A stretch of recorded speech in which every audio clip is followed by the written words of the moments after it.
عید قربت سے پہلے ہی عوام کی قربانی کا منصوبہ تیار۔ اتحادی حکومت نے عوام پر تیسرا پیٹرول بم گرا دیا۔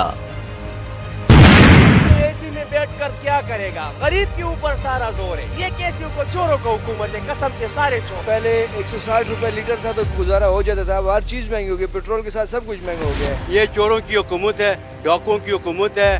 ہم تو یہی بولے کہ عمران خان جو ہم لوگوں کے لیے اچھا تھا، وہ اتنا پیٹرول مہنگا نہیں تھا، 150 روپے لیٹر تھا۔ پیٹرول تو روز بروز مہنگا ہوتا جا رہا ہے۔ یہ پچھلی حکومت پر گرا رہے نزلہ، یہ شہباز شریف IMF سے وعدہ کر کے یہ ریٹ ہوگا وہ ریٹ ہوگا، روز بروز بڑھتے جا رہے ہیں۔ پیٹرولیم مصنوعات کی قیمتیں پاکستان کی تاریخ کی بلند ترین سطح پر پہنچا دی گئیں۔ ملک کو لوٹنے اور عوام کا خون نچوڑنے والے یہ حکمران پاکستان کی تباہی کا ایجنڈا پورا کر کے ملک سے فرار ہو جائیں گے۔ بھائی ریڑ مار رکھی ہے حکومت نے، دماغ خراب ہو گیا ہے۔ کل دلوایا آج ختم ہو گیا۔ پہلے کرپشن ہوا پڑا پورے ملک کے اندر، ابھی تو ابھی آئے، اب کیا کریں گے؟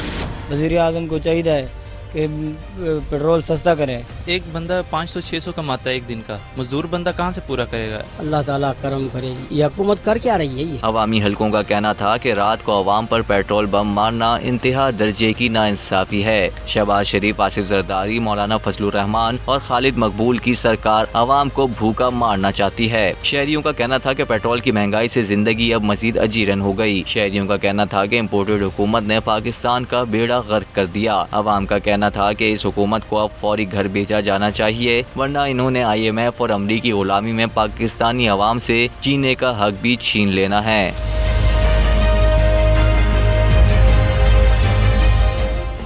سبسکرائب کریں اور بیل دبائیں تاکہ کوئی خبر رہ نہ جائے۔